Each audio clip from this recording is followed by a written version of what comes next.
بسم اللہ الرحمن الرحیم۔ السلام علیکم ورحمۃ اللہ وبرکاتہ۔ ہمدرد ہیلتھ ٹپس میں آپ کو ویلکم کرتے ہیں۔ امید کرتے ہیں آپ سب فرینڈز اللہ کریم کی رحمتوں میں ہوں گے۔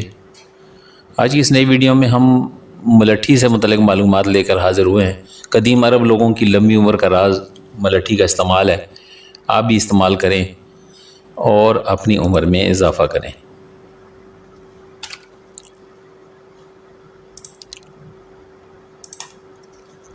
ملٹھی کو دنیا کا اہم ترین پودا تصور کیا جاتا ہے۔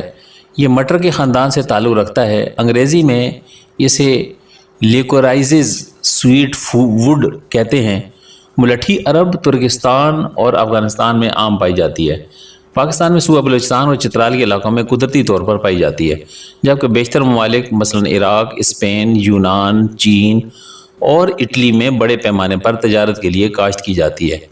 اسپین میں ملٹھی کو پہلی بار 13ویں صدی عیسوی میں کاشت کیا گیا، جبکہ برطانیہ میں اس کی کاشت 16ویں صدی میں شروع کی گئی۔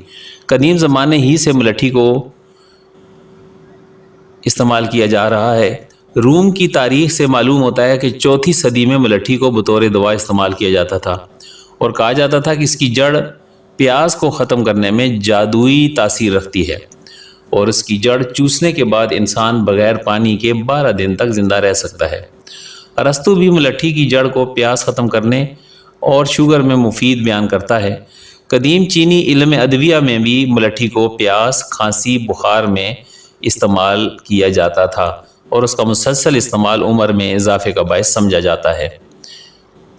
ملٹھی پر بہت سی سائنسی تحقیقات کی گئی ہیں۔ ان میں ایک زرد رنگ کا قلمی سفوف، ایک لیس دار مادہ، شکر انگوری، نشاستہ، فاسفورس، سلفیورک اور میلک ایسڈ، ترشے، کیلشیم اور میگنیشیم کے نمک اور گلاسریزن شامل ہیں۔ گلاسریزن شکر سے 50 سے 200 گنا زیادہ میٹھا ہوتا ہے۔ ملٹھی اپنی گرم خاصیت کی بنا پر سوداوی امراض مثلاً بواسیر، ٹی بی اور خشک دمے میں استعمال کی جاتی ہے۔ اس کے علاوہ ملٹھی کا استعمال یرقان میں آنکھوں کی زردی ختم کرنے میں مدد دیتا ہے۔ اس کا جوشاندہ پینے سے بذریعہ قے بلغم خارج ہوتا ہے اور پھیپھڑے کی نالیوں کو صاف کرتا ہے، یعنی پھیپھڑے کی نالیاں صاف ہو جاتی ہیں۔ قے نہ آنے کی صورت میں بذریعہ دست پیٹ صاف ہو جاتا ہے اور سینہ اور حلق کی ترشی زائل ہو جاتی ہے۔ یورپ میں السر کے علاج کے لیے ملٹھی کا استعمال کیا جاتا ہے۔ جدید تحقیق سے ثابت ہوا ہے کہ معدے کے زخمی خلیوں کو ٹھیک کرنے میں ملٹھی مدد دیتی ہے، اور اس کے علاوہ ملٹھی کا استعمال ہاتھ پاؤں کی جلن اور اخراج خون میں بھی فائدہ مند ہے۔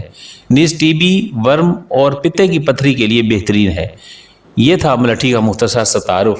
امید ہے کہ آپ کو اور ہمیں اس سے فائدہ اٹھانے کا موقع ملے گا۔ دوستو، بڑے بڑے حکماء اور پرانے لوگوں نے اس بات کا ہی ہمیں اشارہ دیا ہے کہ لمبی عمر پانے کے لیے یا لمبی عمر میں اضافے کے لیے، صحت مند رہنے کے لیے ملٹھی کا استعمال بہت ضروری ہے۔ انشاءاللہ آئندہ کی ویڈیو میں ہم ملٹھی کا استعمال اور اس کے خواص اور اس کے طریقے اور اس کے فائدے بیان کریں گے انشاءاللہ تعالی۔ السلام علیکم ورحمۃ اللہ وبرکاتہ۔